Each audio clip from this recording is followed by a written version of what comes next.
माननीय सदस्यगण, अत्यंत दुख के साथ मुझे सभा को अपने 6 पूर्व साथियों एवं कतर के पूर्व अमीर फादर अमीर महामहिम शेख हमद बिन खलीफा अल थानी के निधन के बारे में सूचित करना है। श्री नादेन दला भास्कर राव अविभाजित आंध्र प्रदेश के खम्मम संसदीय निर्वाचन क्षेत्र से, जो अभी तेलंगाना में है, 12वीं लोकसभा के सदस्य थे। वे उद्योग संबंधी संसदीय स्थायी समिति के सदस्य भी रहे। श्री राव आंध्र प्रदेश के मुख्यमंत्री भी रहे और उन्होंने आंध्र प्रदेश के सरकार में मंत्री के रूप में भी कार्य किया। श्री नादेन दला भास्कर राव का निधन 90 वर्ष की आयु में 22 अप्रैल 2026 को हैदराबाद, तेलंगाना में हुआ। श्रीमती ओमवती देवी उत्तर प्रदेश के बिजनौर संसदीय क्षेत्र से 12वीं लोकसभा की सदस्य थी। वे श्रम कल्याण संबंधी संसदीय स्थायी समिति की सदस्य रही। इससे पूर्व वे 4 कार्यकालों के लिए उत्तर प्रदेश विधानसभा की सदस्य भी रही। उन्होंने उत्तर प्रदेश सरकार में मंत्री के रूप में अपनी सेवाएं दी। श्रीमती ओमवती देवी का निधन 77 वर्ष की आयु में 8 मई 2026 को बिजनौर, उत्तर प्रदेश में हुआ। श्री सुधांशु शील पश्चिम बंगाल के कोलकाता उत्तर पश्चिम संसदीय क्षेत्र से 14वीं लोकसभा के सदस्य थे। वह शहरी विकास संबंधी संसदीय स्थायी समिति के सदस्य थे। इससे पूर्व पश्चिम बंगाल विधानसभा के सदस्य भी रहे। श्री सुधांशु शील जी का निधन 81 वर्ष की आयु में 14 मई 2026 को कोलकाता, पश्चिम बंगाल में हुआ। मेजर जनरल भुवन चंद खंडूरी उत्तराखंड के गढ़वाल संसदीय निर्वाचन क्षेत्र से 10वीं, 12वीं, 13वीं, 14वीं और 16वीं लोकसभा के सदस्य थे। वे रक्षा संबंधी संसदीय समिति तथा वित्त संबंधी संसदीय समिति के सभापति भी रहे। वह अन्य कई संसदीय समितियों में भी अपनी सेवाएं दी।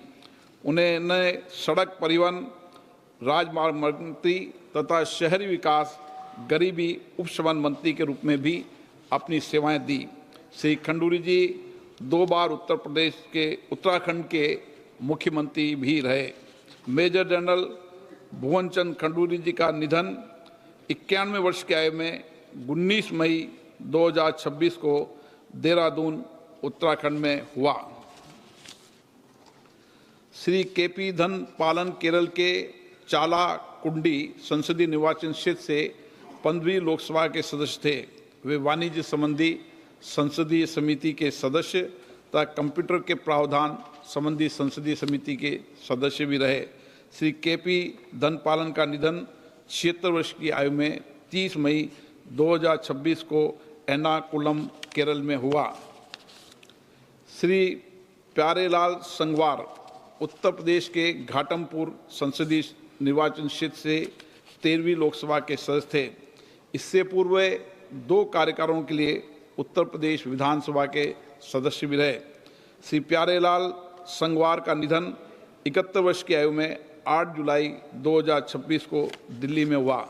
सभा अपने 6 पूर्व साथियों के निधन पर गहरा शोक व्यक्त करती है और शोक संतप्त परिवारों के प्रति संवेदना व्यक्त करती है। माननीय सदस्यगण, मुझे अत्यंत दुख के साथ सभा को कतर के फादर अमीर महामहिम शेख अहमद बिन खलीफा अल थानी के निधन के बारे में भी सूचित करना है। महामहिम शेख अहमद बिन खलीफा अल थानी ने जून 1995 से जून 2013 तक 18 वर्षों तक कतर के अमीर के रूप में कार्य किया। उन्होंने आधुनिक कतर की नींव रखी और उसे विकास और समृद्धि की महान ऊंचाइयों पर पहुंचाया। उन्होंने भारत कतर संबंधों के संवर्धन में भी महत्वपूर्ण भूमिका निभाई। महामहिम शेख अहमद बिन खलीफा अल थानी का निधन 74 वर्ष की आयु में 12 जुलाई 2026 को निधन हो गया है। सभा महामहिम अमीर शेख अहमद बिन खलीफा अल थानी के निधन पर कतर के लोगों और शाही परिवारों के प्रति अपनी गहरी संवेदना व्यक्त करती है। अब सभा दिवंगत आत्माओं के सम्मान में मौन रहेगी।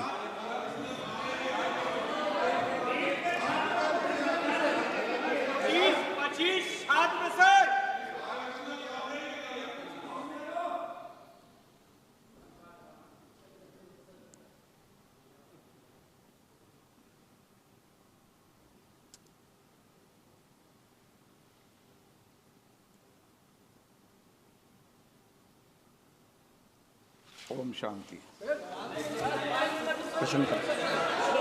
प्रश्न मान्य सदस्यगण, प्लीज आप निधन संबंधी उल्लेख के समय सदन की मर्यादाओं को बने रहिए। अपेक्षा तो करते हैं ना हम, नहीं, सदन के अंदर ये अपेक्षा है कि कुछ मर्यादाएं सदन की हमेशा रही है। उन मर्यादाओं परंपराओं को पालन करना सबकी जिम्मेदारी है। मैं यही आपसे अपेक्षा करता हूं। नो, मेरी सदन में हमेशा ये अपेक्षा रहेगी सदन की परंपरा और प्रतिष्ठा को बनाए रखें। मैं सबको उचित समय देता हूं, सार्थक चर्चा हो, संवाद हो, तर्क हो, इसके लिए संसद है। आप तर्क से चर्चा करें, नारेबाजी से संसद की मर्यादा नहीं बनती है। प्लीज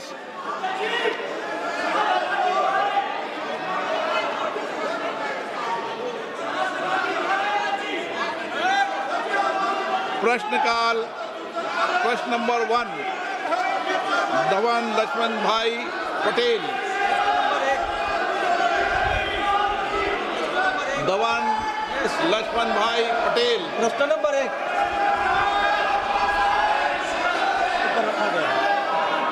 मेरा प्रश्न मंत्री जी से यह है कि भारत की पांडुलिपि विरासत के संरक्षण हेतु प्रारंभ की गई ज्ञान भारत का पहला उद्देश्य और उसके प्रमुख घटक क्या है, तथा दक्षिण गुजरात के वलसाड संसदीय क्षेत्र के दोड़िया, कोकड़ा और वाली जैसे जनजाति के मौखिक और पांडुलिपि परंपराओं के दस्तावेजीकरण किया जा रहा है और इसमें AI का उपयोग किया जा रहा है।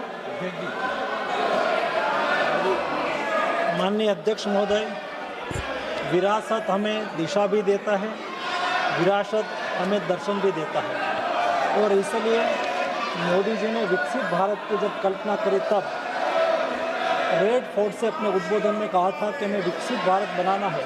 तो विकसित भारत बनाने के लिए हम प्रेरणा कहाँ से लेंगे?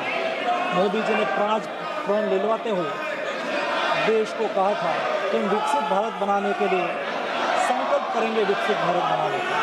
दूसरापन दिलवाते हुए गुलामी की मानसिकता को छोड़ने की बात कही थी, और तीसरा प्रण दिलवाते हुए मोदी जी ने कहा था कि विरासत से प्रेरणा लेकर हम विकसित भारत बनाएंगे। हमारे मैन्युस्क्रिप्ट हमारी विरासत है, और आज मंदिर के रूप में, शोक संस्थान के रूप में, महाविद्यालयों में, मठों में, जैन भंडारों में और निजी संग्रहालयों में हमारी मैन्युस्क्रिप्ट है। ये मैन्युस्क्रिप्ट को हम ज्ञान भारत मिशन के द्वारा उसको आरक्षित करने के लिए, डिजिटलीकृत करने के लिए, रिसर्च ड्रिवन बनाने के लिए, जन सुलभी बनाने के लिए मोदी जी ने ज्ञान भारत मिशन का लॉन्च करा, और ये ज्ञान भारत मिशन के द्वारा देश में आज 1 करोड़ से अधिक मैन्युस्क्रिप्ट का सर्वे करा गया। उसमें से ये मैन्युस्क्रिप्ट में से 8 करोड़ अब डिजिटलाइज्ड हो चुकी है, और उसमें से 3,70,000 मैन्युस्क्रिप्ट आज ऑलरेडी अपलोड हो चुकी है।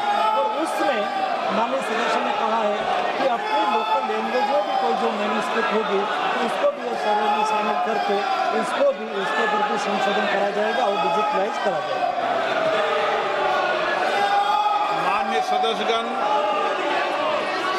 संसद लोकतंत्र का सर्वोच्च संस्था है। मेरा आपसे आग्रह है, आप सदन के अंदर सार्थक चर्चा करें, संवाद करें, लोगों की जन आकांक्षाओं अपेक्षाओं को रखें।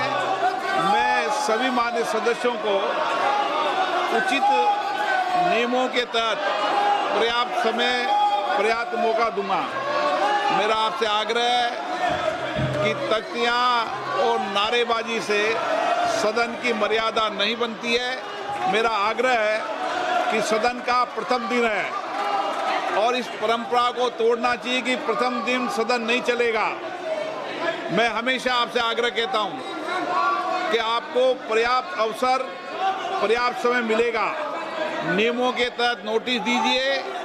सदन नियमों प्रक्रियाओं से चलता है। मैं आपको पर्याप्त समय दूंगा। अभी प्रश्नकाल है। प्रश्नकाल के अंदर नारेबाजी करना, तख्तियां लहराना उचित नहीं है। आप सब वरिष्ठ सदस्य हैं, प्लीज आपसे आग्रह है कि अपनी सीट पर बैठें, सदन चलाने में सहयोग करें। सदन नहीं चलाना चाहते, प्रश्नकाल नहीं चलाना चाहते, चर्चा नहीं करना चाहते, सदन की कार्रवाई आज 12 बजे तक के लिए स्थगित की जाती है।